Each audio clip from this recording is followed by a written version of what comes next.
This is my analysis of One Piece. One Piece is a Japanese shonen manga and anime series that follows the Straw Hat Pirates on their adventures to find the legendary treasure, the One Piece. And for those that don't know, a shonen is a category of Japanese media whose target audience is young boys. And this show is important to me because watching it became a bonding experience for myself and my partner while we were long distance. In a world made up of mostly water, the Straw Hats have to face numerous threats along their journey from both the government as well as other pirates. And in terms of power, we have the world government, which is the overwhelming political authority that governs the world itself, the four emperors, who are the strongest pirates that hold territory on the open ocean, the warlords of the sea, which are pirates that work with the government to gain immunity from the law, and finally the supernovas, who are rookie pirates that quickly gain notoriety and are labeled as dangerous.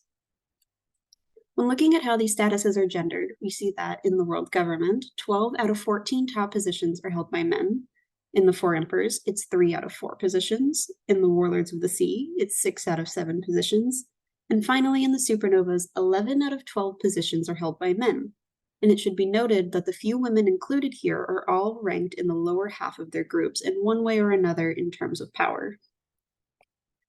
One Piece delves into a variety of real-world problems, including topics like racism and slavery. Fishmen and merfolk are two humanoid races that populate the world oceans, while mink are an animal-like race that live on the surface. Each are discriminated against and simultaneously sought after.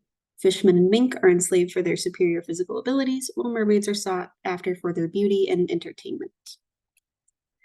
Gender expectations in One Piece are easy to spot. One example is that antagonists throughout the show are mostly men.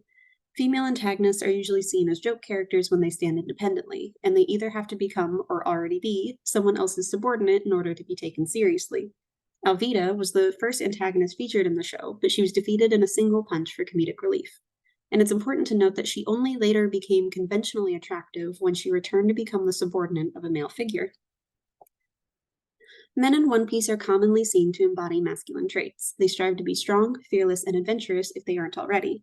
And more often than not, they are the aggressors and go on the offensive, looking to either protect those who can't protect themselves or to take what they want by force.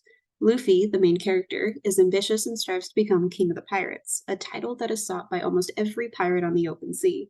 He is doing gender by embodying these masculine traits and refusing to back down from any challenge that comes his way, striving to become more powerful so he can protect his crew and achieve their goals. The Straw Hat crew is comprised of mostly male figures, with 8 of the 10 main characters being men. The strongest members of the crew are often referred to as the Big Three or the Monster Trio, which include Luffy, Zoro, and Sanji, who are all men. Zoro, in particular, fully embodies doing gender. He is strong, stoic, and prideful, and is considered the crew's protector. He is rarely seen crying in the show and is often praised and positively sanctioned by other characters because of how manly he is, promoting the idea that men should be emotionally reserved.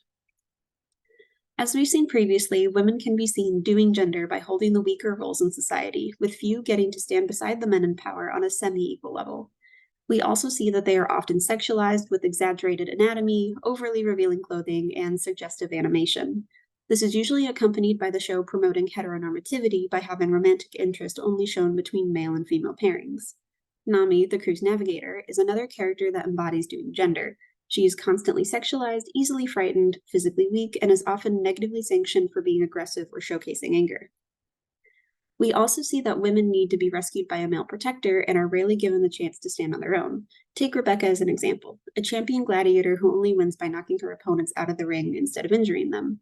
The writers don't allow for her to be truly aggressive, and she's negatively sanctioned for being a woman in a male-dominated event.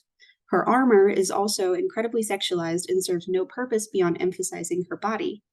And even though we're told she can hold her own in a fight, we constantly see her being written into the defensive position, simply waiting to be saved by a male figure. My conclusion. Although there are cases of undoing gender, the majority of characters are seen conforming to expected gender roles. They are also often negatively sanctioned for stepping outside of these expectations or are instead used for comedic purposes. It is very clear to me that One Piece as a whole reinforces androcentrism, with both its conformity to gender roles as well as its application of material and non-material culture.